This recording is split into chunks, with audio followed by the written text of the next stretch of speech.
So on your way out of the game, you said you couldn't explain how painful that blindside was, but I'm gonna ask you to do just that. What did that feel like, man? Oh, out of body experience, man. Yeah, that was tough. It was really tough, but I only have myself to blame. I told myself I was going to play the idol all day. I said I was going to play the idol.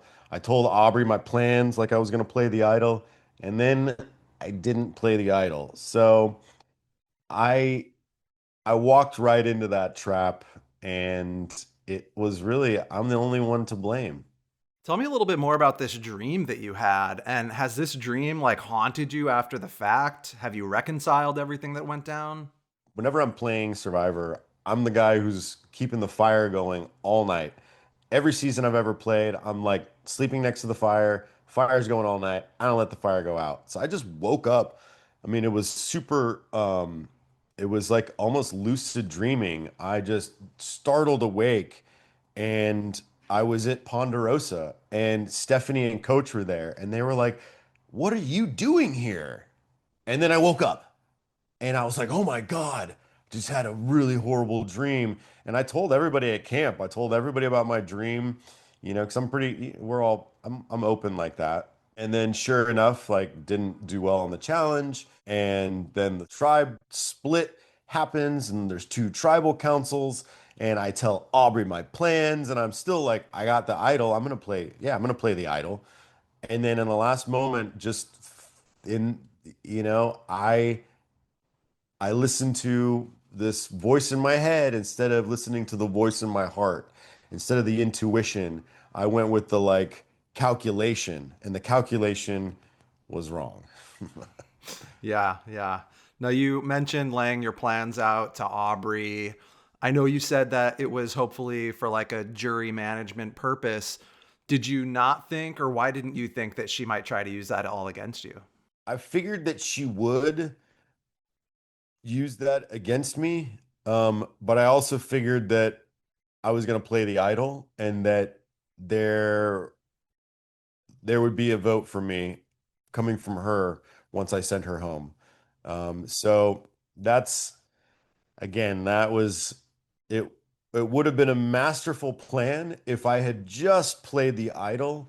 Then I could have shown the sort of development of a game, and you know, again, I would have been relying on having to win immunity, but I also was confident in my alliance with Rizzo, Suri, and Tiffany at that point. If I had played that idol, man, the game would have unrolled in a much different way.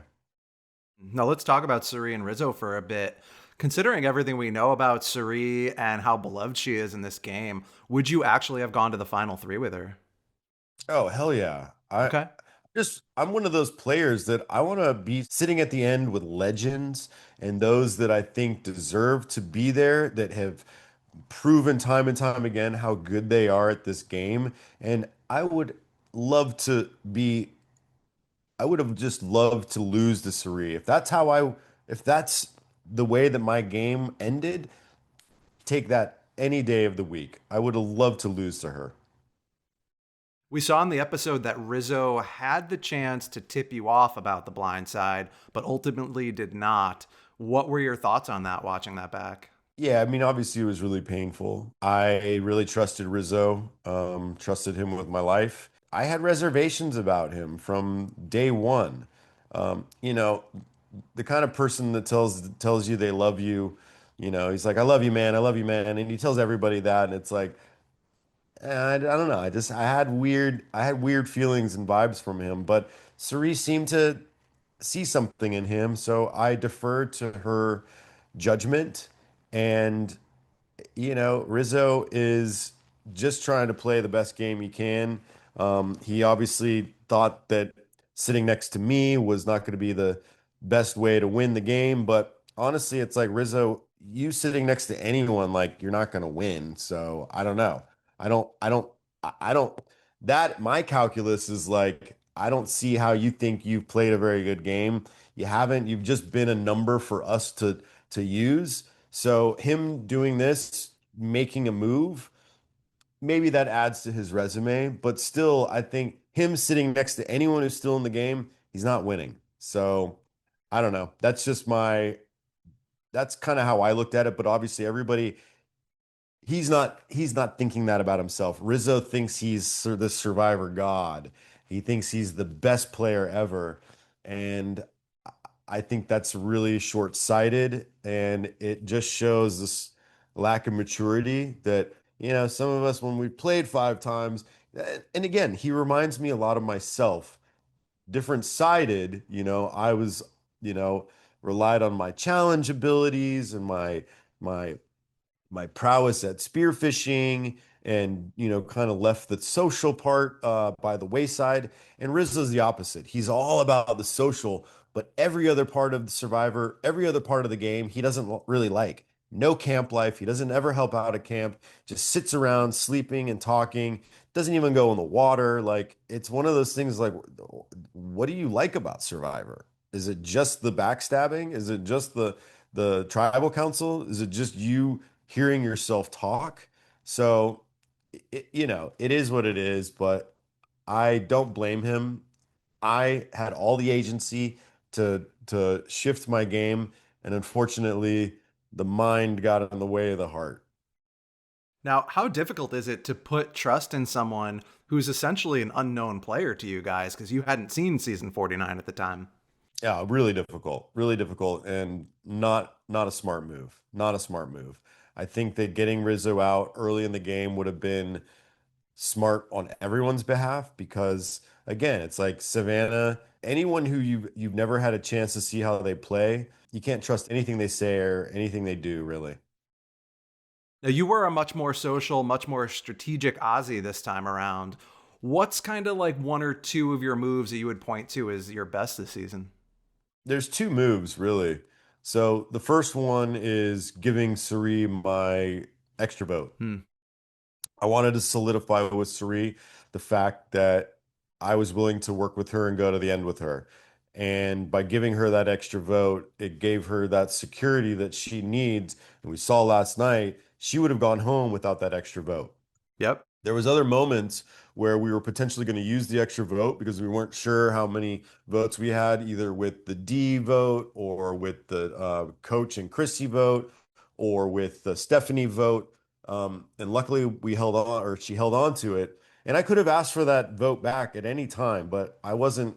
I wanted to make sure that Sari could make it as far in the game as possible. So that, and then voting Q out. Q was the only one who knew that I had an extra vote. And by getting rid of him immediately, that secured that secret, and it allowed us to move through the game with a lot more power. Now, you spoke a little bit on the show about the personal growth that you've experienced on Survivor. After 5 seasons, what are kind of the biggest lessons you're taking away from your time out there? Biggest lesson by far is to follow your dreams. Follow your dreams and your intuitions. We live in a world of constant cerebral stimulation, and I think that we've lost touch with our hearts. We've lost touch with our intuition.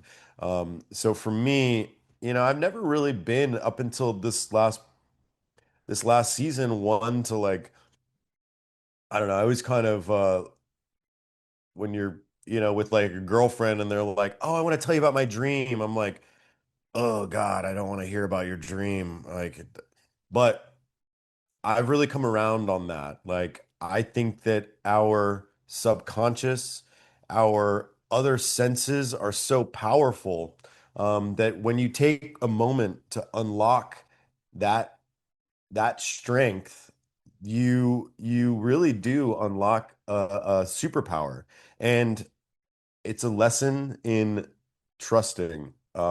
So after all the seasons I've ever played, trusting myself, my intuition, my dreams, my feelings, I think is what I'm taking away from that. And meditation as well. I think meditation is how you get into those senses. Being open to the idea of meditation would benefit so many people. Now, which game in your Survivor career are you most proud of? Oh, this one, hands down. This one was so much fun. I really had a blast. Granted, I didn't get to do a lot of the, like, spear fishing and, like, providing and, like, survival type of stuff, but I just really had a great time getting to know everybody, hanging out with everybody, you know, playing this crazy game yet again. It was a dream come true, and to play it in a different way, um, I feel like it's really helped me to grow. Became a little bit of a running joke because Jeff would like to say, original Jungle Boy, Ozzy, and I'd be like, Jungle Man, but I do feel like I've kind of like, in a little bit of a way, I've sort of matured and gained some wisdom that I have never had in the past. And I've met people in the last year because of Survivor that I think are going to help me make my dreams come true. And I don't even need that $2 million.